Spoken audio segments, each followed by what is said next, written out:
Good morning, ladies and gentlemen. This is TVP World. You're watching World News. I'm your host, Benjamin Lee, and these are the latest headlines.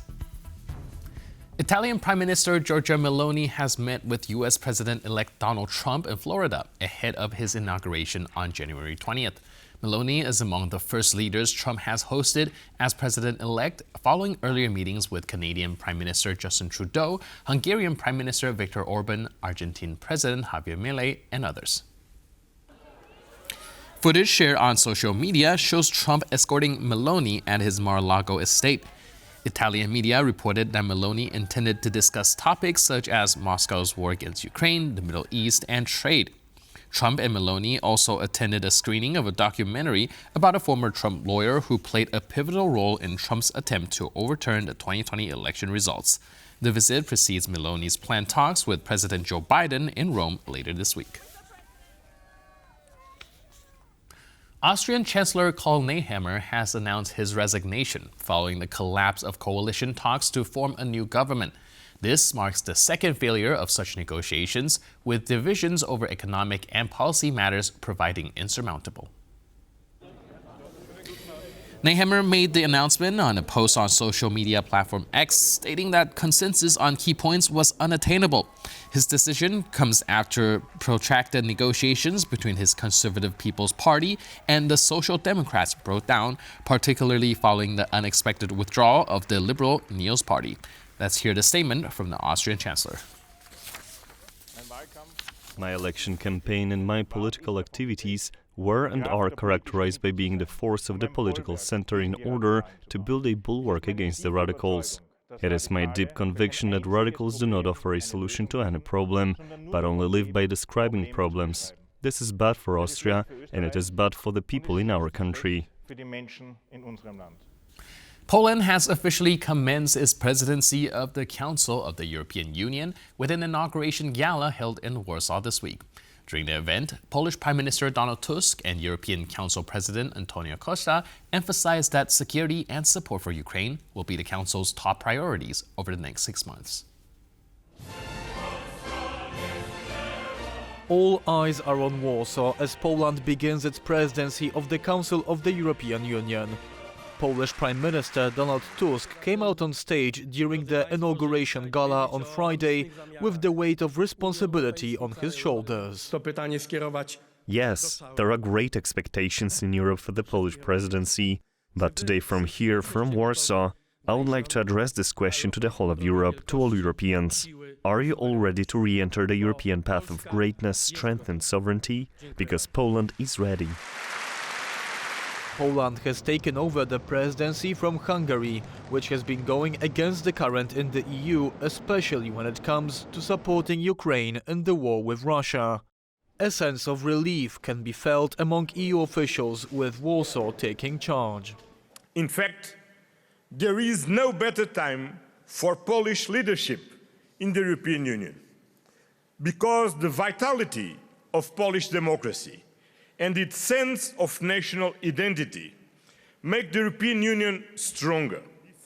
The President of the European Council, Antonio Costa, stressed that aid for Ukraine will remain the focus of the European Union in the coming months. That is why I have called for an informal meeting of the European leaders in the beginning of February, dedicated to the topic of defense. The Secretary General of NATO, and as you suggested, dear Donald, the Prime Minister of the United Kingdom will join us for parts of that meeting. Poland's slogan for the presidency is Security Europe. This can be broken down into 7 branches: defense, border protection, disinformation, economy, energy, agriculture and health. Out of these, defense and energy are expected to be the 2 focal points for Warsaw. In terms of energy, I think it's important to really becoming independent from sources from third countries and diversify the energy mix in a way that it allows European Union and its members to feel safe about the level of energy which is provided on a daily basis. The Council of the European Union is different from the European Council. The former gathers ministers from all 27 member states who decide the EU's foreign policies as well as adopt the bloc's budget and legislation. The European Council is made up of leaders of the EU countries, but it has no legislative power. It instead deals with sudden crises like the war in Ukraine or the COVID-19 pandemic. Poland is taking over the presidency of the Council of the European Union at a pivotal time for the fate of Ukraine. US President-elect Donald Trump, who will return to office on January 20th, said he wants to end the war in Ukraine in 2025, no matter what. Warsaw wants to make sure it will happen with Kyiv's and Europe's best interest guaranteed. Ukrainian pilots and ground crew have completed 6 months of training on French Mirage 2000 fighter jets, with the first jets expected to arrive in Ukraine this month. It remains uncertain how many jets Ukraine will receive. Kyiv has requested 12, but media reports suggest it could be only 6. This addition to Ukraine's arsenal follows ongoing deliveries of F-16 fighter jets. The Mirage and F-16 aircraft are anticipated to significantly enhance Ukraine's aerial defense capabilities. The number of Ukrainians willing to concede territories to Russia in exchange for peace has seen a significant rise, according to a study by the Kyiv International Institute of Sociology. At the start of 2024, 26% of respondents expressed support for the idea. By December, nearly 2/5 of the population were in favor. Our correspondent in Kyiv, EH-geh-deh, has a report. A new poll published by the Kyiv International Institute of Sociology has revealed that the number of Ukrainians who would consider agreeing to territorial concessions to end the war with Russia has increased since the autumn, the last time the poll was issued by the same institute. Now, the number of Ukrainian respondents that said they would be willing to accept territorial concessions to end the war with Russia was 38%. That's up on 32% in October. Now, it does show that over time this number has increased steadily. If you go back 2 years ago to when the war began, or rather at the end of 2022, the number of respondents who said they were willing to accept territorial concessions was 8%. So that number has steadily increased over time. However, it must be said that the majority of Ukrainians polled, 51% in this poll, still oppose territorial concessions to Russia. Now, this poll has been released shortly before Donald Trump is sworn in for his second term as US president, and he has vowed to end the war in Ukraine quickly through negotiations. Now, these polls do indicate that Ukrainians are willing to consider in larger numbers these kinds of concessions maybe to end the war, but also Ukrainians when polled, also believe that territorial concessions won't be enough to end the war in and of themselves. So therefore, a lot of work to do here with regards to any kind of potential peace negotiations. But as far as the Kyiv International Institute of Sociology's polling is concerned, there are a steadily increasing number of Ukrainians who are willing to accept these kinds of concessions for a peace deal with Russia.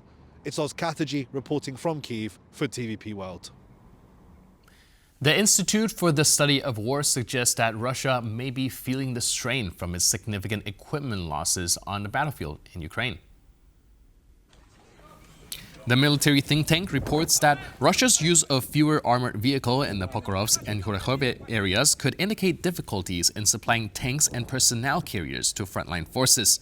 The institute stated that without a pause to rebuild its combat units, Moscow risks a slowdown in its advance, even in high-priority sectors. The Israeli Defense Forces Chief of Staff has placed the military on high alert, warning of the potential for extreme steps from Iran in the coming days, according to Israeli portal Walla. This follows the announcement by the Israeli Defense Minister that negotiations for a Gaza ceasefire between Israel and Hamas have resumed, with discussions to take place indirectly in Qatar. The Israeli defense minister stated on Saturday that the key objective of the renewed talks is to secure the release of hostages taken during the October 2023 attack. Current estimates suggest that 96 Israelis remain in Hamas captivity. Qatar had previously suspended its mediation role on November 2024, citing a lack of good faith from both parties. Romania and Bulgaria's full membership in the Schengen zone marks a major step forward, offering expanded visa-free travel for millions of EU citizens. However, this development does not mean an end to all border checks. Just days after Romania officially decommissioned its custom posts, police launched a series of operations aimed at protecting the bloc. Romania's border police out in force, questioning those returning home and heading back to work after the New Year break. The checks came as a surprise, just days after the country fully joined the EU's Schengen visa-free zone. They asked me where exactly I was going. They checked my documents and that's it. Maybe they are necessary, but it's surprising for the second, third day of Schengen access. They stopped us for a check to see if our passports were in order. I say it's okay. These random checks also happen in Austria. They stopped us for a routine check. They asked for our documents. In short, this is good.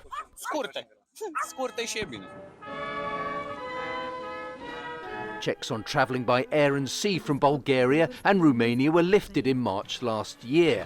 But land checks continued until Vienna in December dropped objections on the grounds that more was needed to stop irregular migration. Now Bucharest is putting its pledge to protect the bloc's borders into action.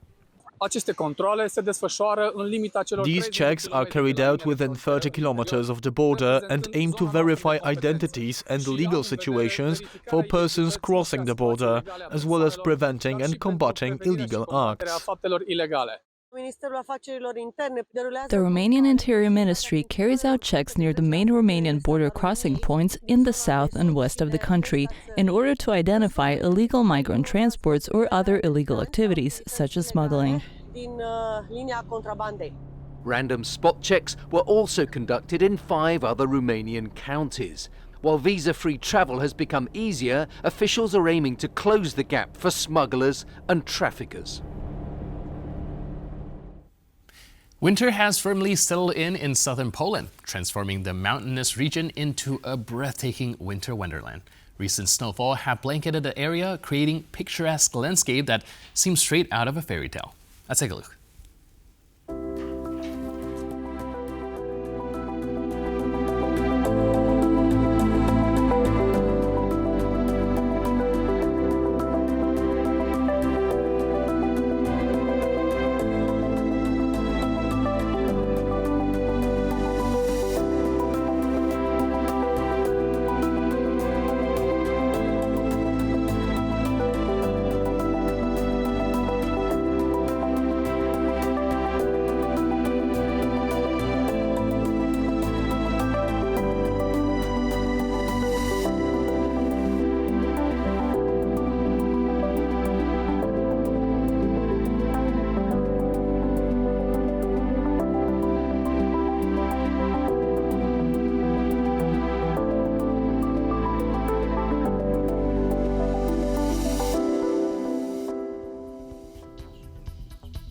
And with that, we conclude this edition of World News. But for more news, update, and commentary, please stay tuned to TVP World.